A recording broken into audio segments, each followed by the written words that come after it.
একটা রাজনৈতিক দল ধর্মের নামে রাজনীতি করে। অথচ আমরা জানি 1971 সালে এই রাজনৈতিক দলটাই আমাদের বাংলাদেশের বিরোধিতা করেছিল, স্বাধীনতার বিরোধিতা করেছিল।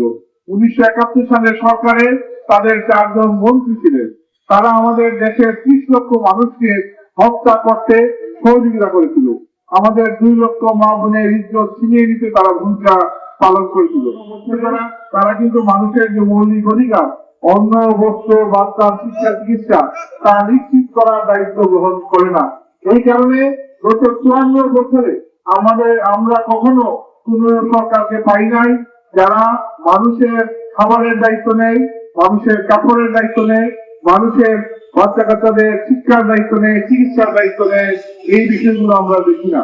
এবং আমরা এই সময় মহান মুক্তিযুদ্ধে আরেকটা বিষয় চেয়েছিলাম, এই বাংলাদেশ হবে অসাম্প্রদায়িক বাংলাদেশ, এই বাংলাদেশ হবে ধর্ম নিরপেক্ষ বাংলাদেশ, এই বাংলাদেশে হিন্দু, মুসলমান, বৌদ্ধ, খ্রিস্টান আমরা সকলেই মিলেমিশে বসবাস করব। এই বাংলাদেশে মানুষে মানুষে কোনো ভেদাভেদ থাকবে না, নারী পুরুষ সবাই সমমর্যাদা সম্পন্ন হবে। কিন্তু আজকে 54 বছর পরে এসে দাঁড়িয়ে আমরা কি সেই বাংলাদেশ পাচ্ছি? আমরা দেখতে পাচ্ছি মানুষে মানুষে বিভাজন।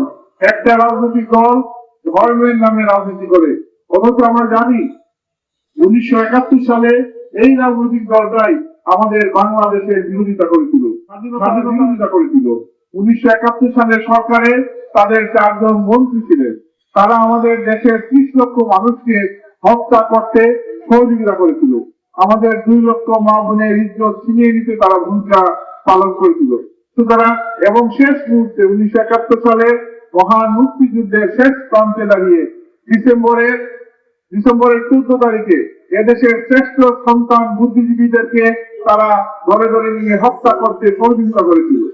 এই যে স্বাধীনতা বিরোধী চক্র, যারা আমাদের দেশের স্বাধীনতা চায় নাই, যারা আমাদের দেশ স্বাধীন হলেও মাথা তুলে যাতে দাঁড়াতে না পারে সেই জন্য বাংলাদেশের শ্রেষ্ঠ সন্তানদেরকে হত্যা করেছিল, তাদের রাজনীতি আমাদের দেশের বুকে কখনো কল্যাণকর হতে পারে না।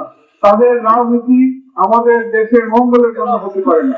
আপনারা একটা বিষয় দেখবেন, তারা যে ধর্মের রাজনীতি করে, ওই সময় পূর্ব পাকিস্তানেরও তো অধিকাংশ জনগণ মুসলমান ছিল, পশ্চিম পাকিস্তানের জনগণ মুসলমান ছিল।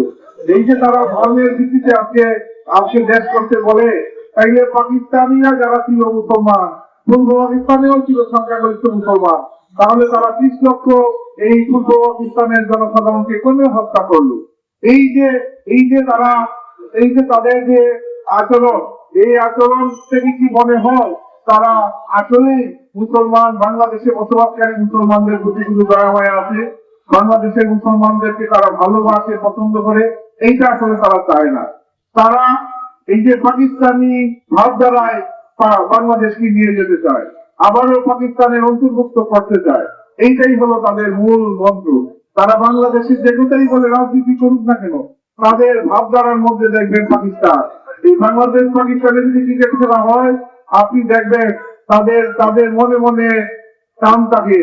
যদি এমন একটা খেলা হয় যে খেলায় পাকিস্তান যদি জয়যুক্ত না হয়, তাহলে তারা পরের রাউন্ডে যেতে পারবে না বাংলাদেশের সাথে খেললে। আর বাংলাদেশ হারলেও যেতে পারবে না, জিতলেও যেতে পারবে না। এই ধরনের একটা ইকুয়েশন যদি হয়, তাইলে তারা বাংলাদেশের বিরুদ্ধে অবস্থান নেয়। তারা মনে করে পাকিস্তানকে সেকেন্ড রাউন্ডে যেতে হবে, বাংলাদেশ হারলেই কি, জিতলেই কি, বাংলাদেশ হারুক। এই যে আজকে যারা স্বাধীনতা বিরোধী চক্র, আজকে স্বাধীনতার 54 বছর পরেও তারা এবং তাদের ভাবধারা, হয়তো অনেকেই জন্ম হয়েছে স্বাধীনতা অনেক পরে, কিন্তু তাদের যে ভাবধারা, সেই ভাবধারার পরিবর্তন হয় নাই। এবং তারা আমাদের যে নারী যারা আছে, আমাদের নারী সমাজকে তারা মনে করে এরা কাজের কোনো অধিকার নাই, তারা বাহিরে বের হতে পারবে না, তারা যে কাজ করবে এই ক্ষেত্রে তাদের প্রচন্ড রকমের অনীহা। তারা বলে এদের যে কাজের ক্ষেত্রে তাদের যে স্বাধীনতা, তারা যদি বাইরে কাজ করে তাইলে নাকি তারা বেশ্যাবৃত্তিতে লেগে যাবে। এই যে নারীদেরকে অমর্যাদা করা, নারীরা হলেন মায়ের জাতি, এই নারীদেরকে অমর্যাদা করা তাদের মজ্জাগত। তারা নানান ভাবে, নানান পন্থায় এই যে মানুষের মধ্যে বিভাজন করে। একটু তারা একটা ধর্মের নামে রাজনীতি করে, অন্যান্য ধর্মের যারা আছেন তাদের সাথে একটা বিভাজন তৈরি করে। এর পাশাপাশি তারা মানুষের মধ্যে পুরুষ এবং নারীর মধ্যে একটা বিভেদ বিভাজন তৈরি